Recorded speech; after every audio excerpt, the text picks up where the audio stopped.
Hi there. It's important that we question the existence of Abraham Lincoln, because if he didn't exist, then this changes our perspective on history, slavery, and whether or not the United States should divide between the North and the South once again. Actually, no, it doesn't. It doesn't even make a damn bit of difference. But hey, let's do this.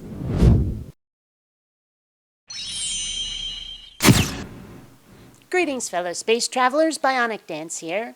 You remember State of Daniel, right?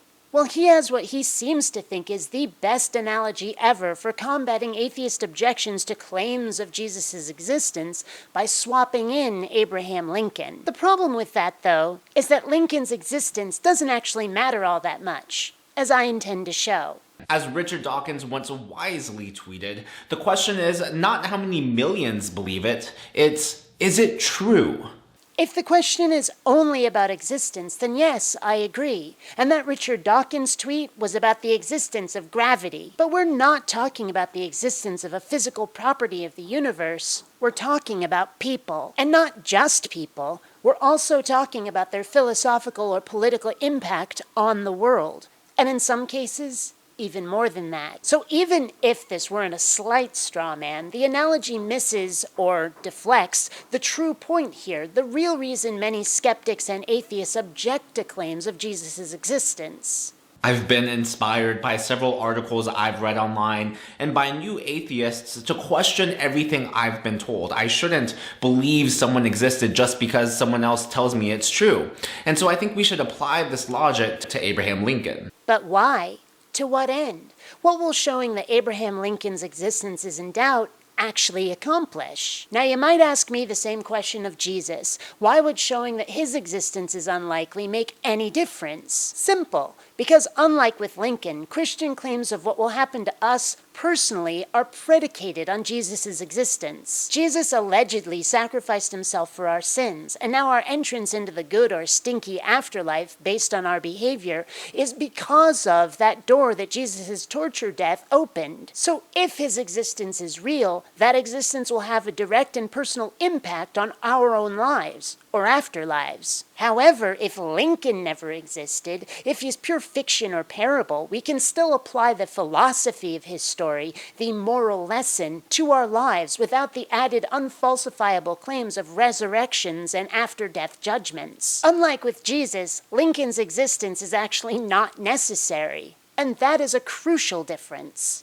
First, let's examine this article from Time magazine, which says it's difficult to reconstruct the life of Lincoln because he was, quote, the most reticent and most secretive man that ever existed. Maybe that's because he never really existed at all. It said difficult, not impossible. And hey, some people have produced what they claim may be evidence of the existence of Jesus as a historical figure. But there is no evidence of his divinity.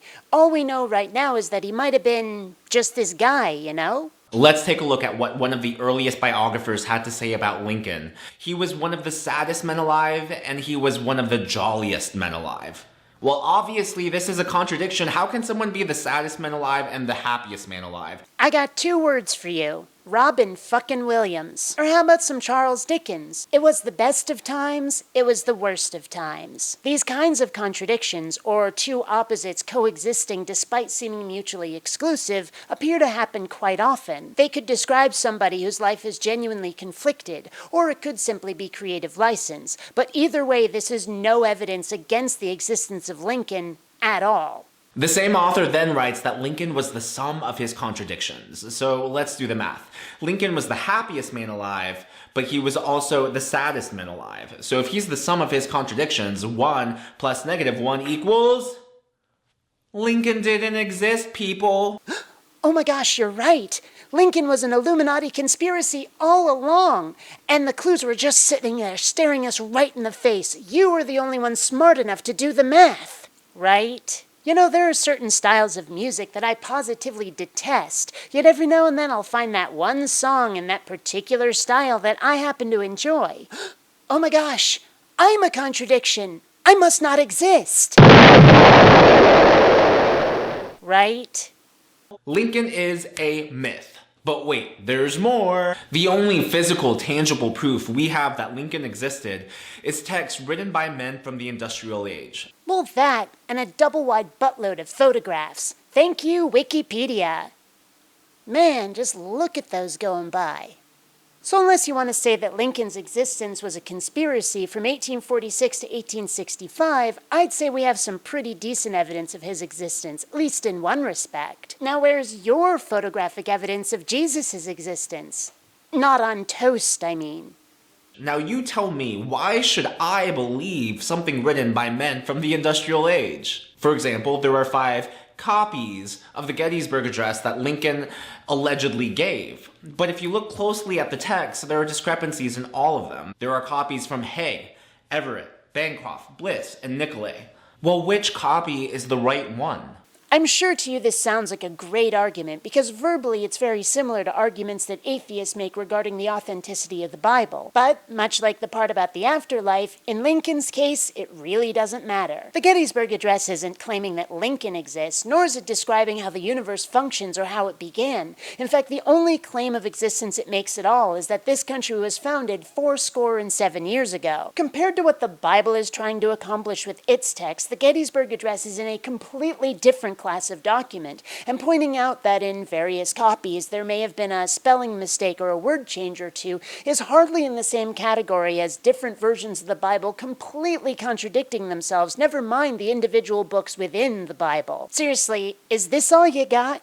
Honestly, though, all of these differences might explain the mythic development of the Lincoln story. First, Lincoln was president of the United States, then he was riding a bear, and now he's a vampire slayer. Except that, unlike the claims about Jesus, nobody actually believes these Lincoln stories. It's admitted fiction or satire. When you find people dedicating and even sacrificing their lives in the name of Abraham Lincoln, like you do with Jesus, call me. Until then, this is just another failed analogy.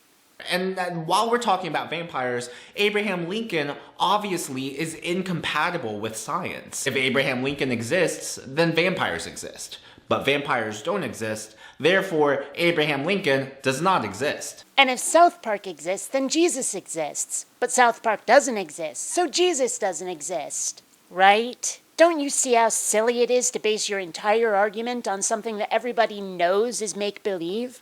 So unless you're trying to claim that the Bible is fiction, this argument is a complete non-starter.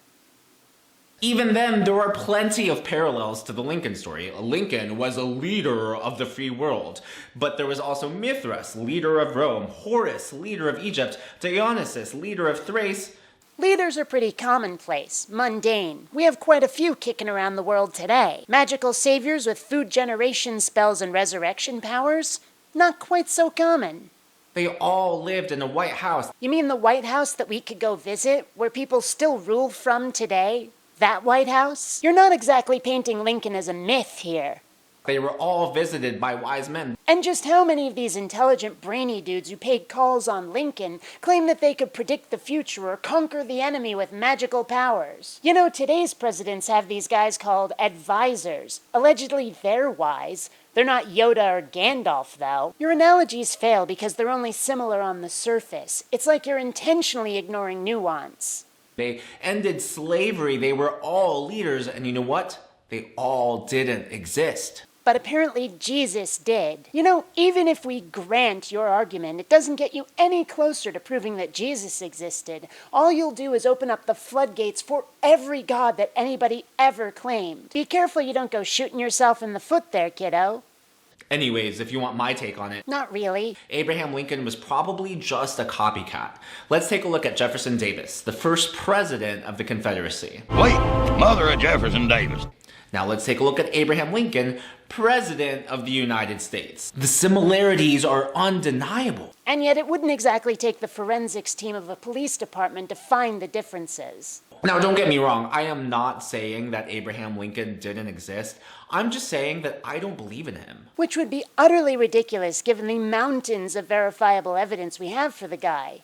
Unlike with Jeebus. Maybe for your analogy, you should have chosen somebody who was about as far in the past as your guy, and with just as many magical powers, because then the challenges in proving his existence would be just as great. Now remember, no one is born believing in Lincoln. They have to be taught, usually at a young age, that Lincoln existed and did all of these great things. That's not even an argument for or against existence. Not when you use it, not when an atheist uses it with regard to God or Jesus. Why on earth would you throw that in there? But did he really do them? What are the chances that someone would be named Abraham Lincoln, have an iconic hat, have a beard, abolish slavery, invade the South, and be president of the United States? The likelihood of one person doing all of those things is really, really, really, really small. Is it? I don't know too many people who doubt the existence of Alexander the Great, or Napoleon, or any other great leader, emperor, king, general, president, or whatever talked about in history books. And compared to some of them, Lincoln was an amateur. But the problem with Jesus isn't so much whether or not he existed, it's whether or not he was what people say he was. The magical part, the resurrection part, the Son of God part, the stuff that sounds less like history and more like Dungeons and Dragons. That's the part that's hard to swallow. Plus, Lincoln is known for abolishing slavery, so if Lincoln existed, why is there still slavery around the world? Well, last I checked, Abraham Lincoln was only the president of the United States. Unlike Jesus, whose daddy is supposed to be the high exalted one of the entire universe and everything else. Look, I respect that you believe in Abraham Lincoln, I really do. But please stop shoving your beliefs down my throat. Get him out of the classrooms, get him out of the government, and can you please take him off of the penny? And if believing in Abraham Lincoln came with an affiliation to a special interest group, expected lifestyle changes, bigotry towards those who are different, and threats of eternal damnation for not converting to the Abrahamic religion, I'd be right there alongside you on this one. Hint, hint. If you believe in Abraham Lincoln, then the burden of proof is on you to prove he did exist. And that's a challenge. And if the existence of Abraham Lincoln somehow became critical that it needed to be proved, okay, fine. But nobody's making an issue of it. Again, unlike with Jesus, so-called Christian values are being shoved down people's throats all the time, backed by claims of divinity which allegedly cannot be argued with, and which absolutely hinge on the existence of God and Jesus. But nobody needs Lincoln to say that, for example, slavery is distasteful. All that takes is empathy. So if you're gonna say something like, if Lincoln isn't real, then slavery is perfectly fine, then you really don't understand why anybody would argue against the existence of God and or Jesus.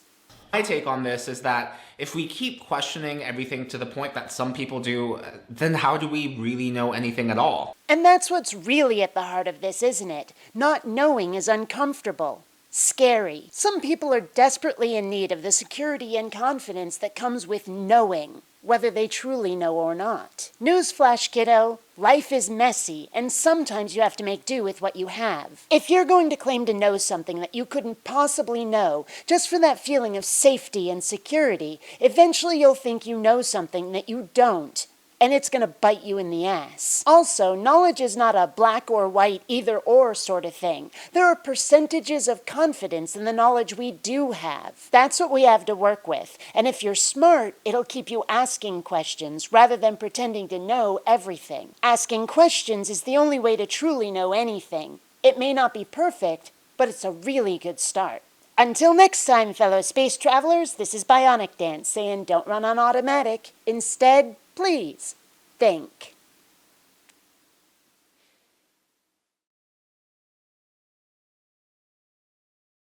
Reading videos has been found to cause fresher breath, enhanced metabolism, and greater sexual magnetism.